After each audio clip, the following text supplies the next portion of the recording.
The Tales of Beetle the Bard. The Tale of the Three Brothers. There were once three brothers who were traveling along a lonely, winding road at twilight.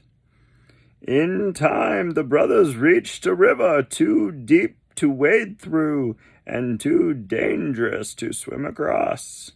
However, these brothers were learned in the magical arts, and so they simply waved their wands and made a bridge appear across the treacherous water. They were halfway across it when they found their path blocked by a hooded figure, and Death spoke to them. He was angry that he had been cheated out of three new victims, for travelers usually drowned in the river, but Death was cunning. He pretended to congratulate the three brothers upon their magic, and said that each had earned a prize for having been clever enough to evade him. So the oldest brother, who was a combative man, asked for a wand more powerful than any in existence, a wand that must always win duels for its owner, a wand worthy of a wizard who had conquered death. So Death crossed to an elder tree on the banks of the river, fashioned a wand from a branch that hung there, and gave it to the oldest brother.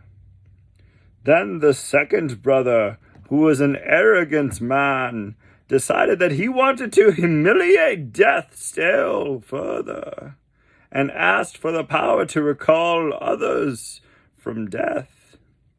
So Death picked up a stone from the riverbank and gave it to the second brother, and told him that the stone would have the power to bring back the dead. And then Death asked the third and youngest brother what he would like. The youngest brother was the humblest and also the wisest of the brothers, and he did not trust Death. So he asked for something that would enable him to go forth from that place without being followed by Death. And Death, most unwillingly, handed over his own cloak of invisibility.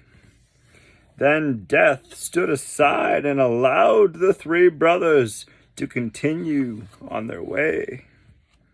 And so they did, taking with wonder of the adventure they had had and admiring Death's gifts. In due course the brothers separated, each for his own destination. The first brother traveled on for a week or more, and reaching a distant village, sought out a fellow wizard with whom he had a quarrel. Naturally, with the elder wand and his weapon, he could not fail to win the duel that followed.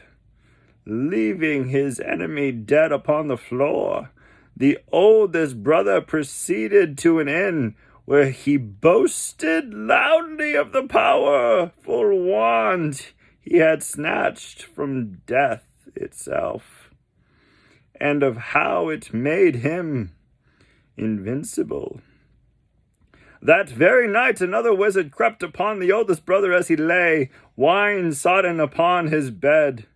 The thief took the wand, and for good measure slit the oldest brother's throat.